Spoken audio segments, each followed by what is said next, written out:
বন্ধুরা কি হচ্ছে বলো তো আজ? বলো, গেস করো তোমরা। এই যে চিতল মাছের মুইঠা।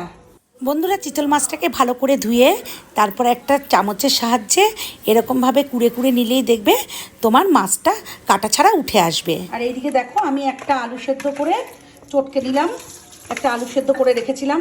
এই দেখো বন্ধুরা, আমার সমস্তটা নেওয়া হয়ে গেছে চামচ করে করে। তারপরে আমি এতে হলুদ দিলাম, পেঁয়াজ বাটা, খানিক আদা বাটা, এই যে লঙ্কা বাটা, খানিক নুন, কাশ্মীরি লঙ্কার গুঁড়ো, গোলমরিচের গুঁড়ো অল্প, আর আমি যে চটকে রেখেছিলাম আলুটা সেদ্ধ করে সেটাকে দিয়ে দেবো পুরোটা। এইবার সব কিছু একসাথে দিয়ে আমি এটাকে ভালো করে চটকে নেব। এদিকে একটা কড়াতে আমি খানিকটা জল বসিয়ে দিয়েছি। জলটা যখন টকবক করে ফুটে উঠবে তখন আমি যে মেখে রেখেছিলাম সেই পেস্টটাকে মুঠো মুঠো করে এই জলের মধ্যে আমি দিয়ে দেব। মুঠো মুঠো করে দেই বলেই তো ওর নাম চিতল মাছের মুইঠা। মুঠো করে দিতে হবে। এই দেখো, একটুখানি টাইম রাখলেই দেখবে শক্ত হয়ে যাবে। এই যে এইবার দেখো বন্ধুরা, আমি একটা কড়াইয়ে তেল চাপিয়ে দিয়েছি কড়াতে। এবার এর মধ্যে আমি একটু কাশ্মীরি লঙ্কার গুঁড়ো দিয়ে দিলাম, একটু কালারটা আসার জন্য। এইবার এই মুইঠাগুলোকে আমি একটু ভালোভাবে ভেজে নেবো লাল লাল করে। কি বড় বড় হয়েছে দিদি এক একটা, এই দেখো। এবার একটা কড়াতে তেল দিয়ে আমি গোটা গরম মশলা দিয়ে দেবো, লবঙ্গ, দারচিনি, এলাচ আর জিরে।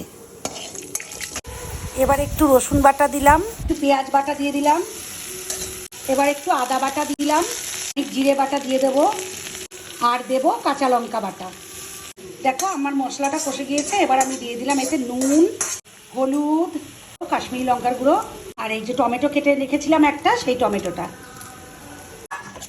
এই দেখো বন্ধুরা, আমার মশলাটা কষে গেছে। অন্যদিকে আমি একটা পেস্ট বানিয়ে রেখেছিলাম কাজু বাদাম, চাল মগজ আর পোস্ত দিয়ে। তোমরা অনেকেই জানো এই মশলাটা, ওই জন্য আমি আর মিক্সি করার সময় তোমাদের দেখাইনি। এবার আমি এতে ওই যে কাজু বাদাম, পোস্ত, চাল মগজ দিয়ে যেই বাটাটা করে রেখেছিলাম সেটা দিয়ে দেবো, আর দিয়ে দেবো ফেটিয়ে রাখা টক দই। ওই এখানে 2 চামচ মতো আছে, দিয়ে আবার খানিক করে একটু কষিয়ে নেব। এইবার দিয়ে দিলাম 2-1 দানা মিষ্টি।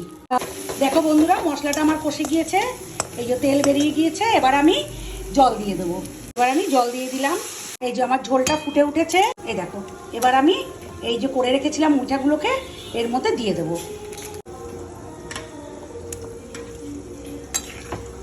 এই যে বন্ধুরা দেখো, আমার রেডি। আমি একটু এর মধ্যে ঘি দেবো। এবার নামানোর মুখে আমি 1 চামচ ঘি দিয়ে নামিয়ে দেবো। ফাইনালি আমার চিতল মাছের মুইঠা রেডি।